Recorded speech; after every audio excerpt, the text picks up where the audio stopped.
Hello everyone, welcome to our channel. శక్తినిచ్చే సత్తు లడ్డు అనమాట. దీనిని ఈ సత్తు పిండితో తయారు అంటే మన వేయించిన శనగలు ఉంటాయి కదా, యాత్రల టైంలో బాగా దొరుకుతాయి. ఆ శనగల్ని పిండి చేస్తారు కదా, ఆ పిండి అనమాట ఇది. ఈ సత్తు పిండిని ఫుల్గా 1 కప్పు తీసుకొని లైట్గా రోస్ట్ చేసుకోవాలి. ఆల్రెడీ ఇవి రోస్టెడ్ శనగలతోనే ఈ పిండి తయారవుతుంది. ఎక్కువ వేయించాల్సిన అవసరం లేదు. జస్ట్ లైట్గా రోస్ట్ చేసుకుంటే సరిపోతుంది. ఎందుకంటే మనం లడ్డూలు ప్రిపేర్ చేసుకున్న లడ్డూలు అనేవి కొంచెం ఎక్కువ రోజులు స్టోర్ చేసుకోవచ్చు ఇలా రోస్ట్ చేసుకుంటే.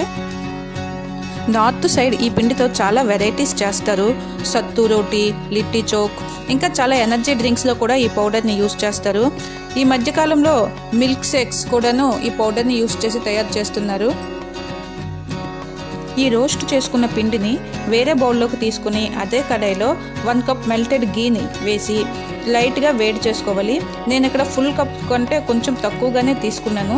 ఈ మిగిలిన నెయ్యిని మనం లడ్డూలు ప్రిపేర్ చేసుకునే టైంలో వాడుకోవచ్చు అన్నమాట.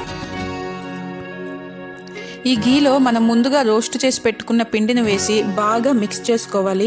ఇలా మిక్స్ చేసుకునే టైంలో ఒక చిటికెడంత ఉప్పు, చిటికెడు పసుపు, ఈ రెండింటిని యాడ్ చేసుకోవాలి. ఇదైతే ఆప్షనల్, ఇష్టం లేకపోతే స్కిప్ చేసేయచ్చు.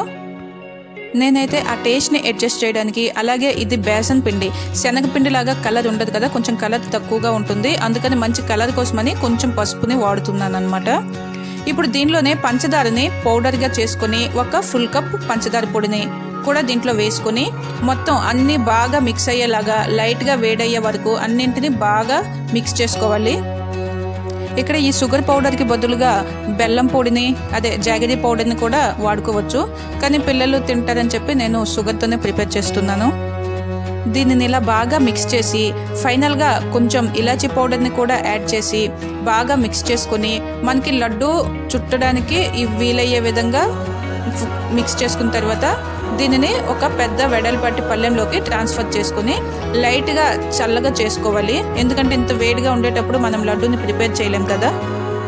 దీనిని పూర్తిగా చల్లారనివ్వకుండా లైట్గా వేడిగా ఉన్నప్పుడే కొంచెం కొంచెం పిండిని తీసుకొని గట్టిగా ఒత్తి మనకు నచ్చిన సైజులో లడ్డూలను తయారు చేసుకుంటే అంతే, సత్తు లడ్డు రెడీ. వీటిని ఒత్తుకునేటప్పుడు అవసరమైతే కొంచెం కొంచెంగా నెయ్యిని యాడ్ చేసుకొని గట్టిగా ఉండల్లా చేసుకోవాలి. ఇవి చల్లగా అయ్యాక కొంచెం గట్టిపడి లడ్డూలు చక్కగా వచ్చేస్తాయి. వీటిని ఎయిర్ టైట్ డబ్బాలో 2 వీక్స్ వరకు స్టోర్ చేసుకుని ప్రతిరోజు ఏదో ఒక టైంలో పిల్లలకి తినడానికి ఇచ్చినా, పెద్దవాళ్ళు తిన్నా ఎవరికైనా చాలా మంచిది. చూసారా, కేవలం 1 కప్పు సత్తుపిండి, 1 కప్పు నెయ్యి, 1 కప్పు పంచదార పొడి, మన లడ్డూలు రెడీ అయిపోయాయి కదా. మరి ఈ రెసిపీ నచ్చితే ఒక లైక్ చేసి అలాగే వ్లాగ్స్ యూట్యూబ్ ఛానల్ని వెంటనే సబ్స్క్రైబ్ చేసుకోండి.